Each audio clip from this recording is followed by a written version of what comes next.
Hello everyone, it's Ryan and welcome to today's video. Today's video will be carrying on from the last video and I'm just going to get straight into it.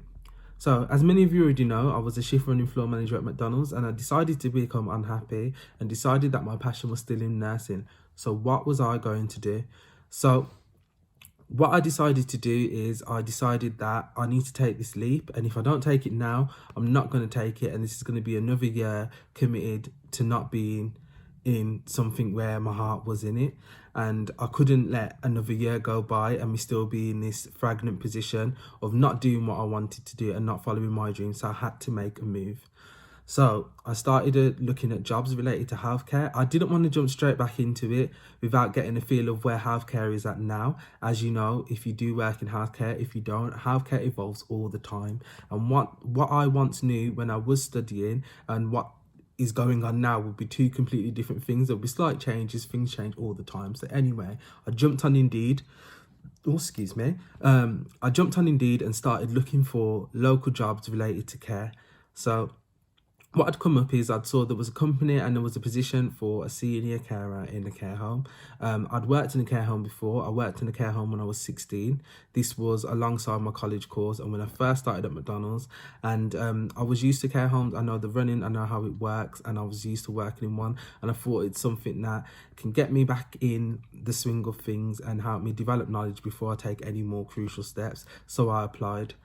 I was given an interview about 2 weeks after applying, and I went for the interview and I'd got the job.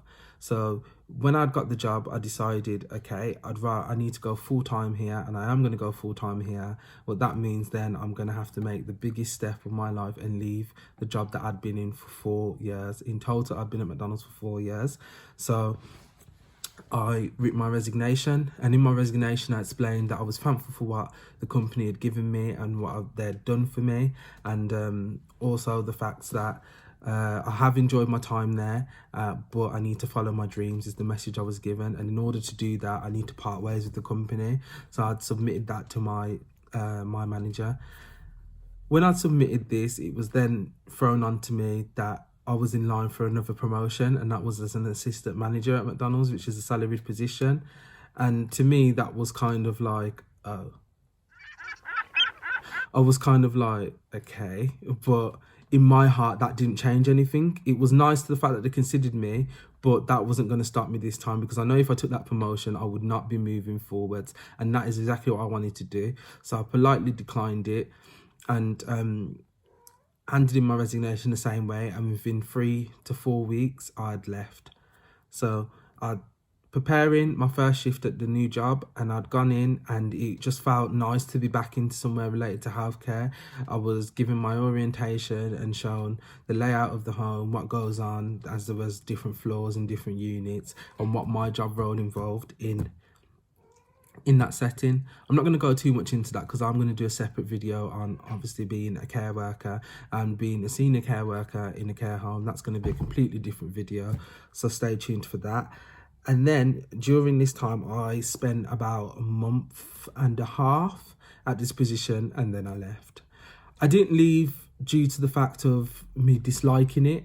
I'd left because I started in this role and started to get back into the swing of things, and then I realised I still wanted more and I needed to take the next leap. I've already done this, I've already worked in the care home, I know how it works. I started a nursing degree, and from when you started a nursing degree to then going back to your full-time job as a shift manager, and then going back into a care home as a carer, it was like I was taking the right steps, but I was going backwards in a sense. Not that there's anything wrong with that, because sometimes you need to go backwards to enable you to go forwards. But I realised then that what I needed to do is take that extra leap and get back into university.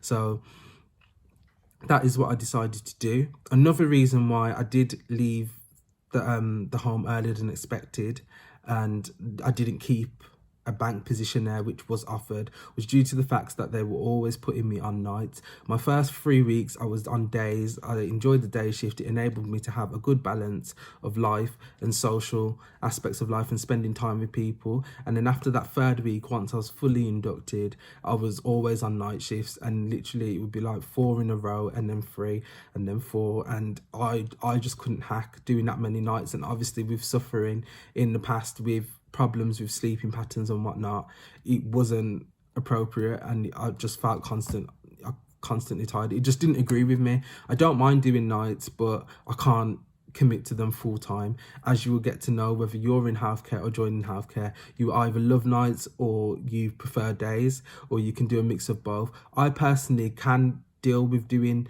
a few, but I just can't constantly do them, and they need to be in a row for me. But everybody's different, and everybody works differently in regards to nights. I will be doing another video on night shifts as well, and how I best prepare for them.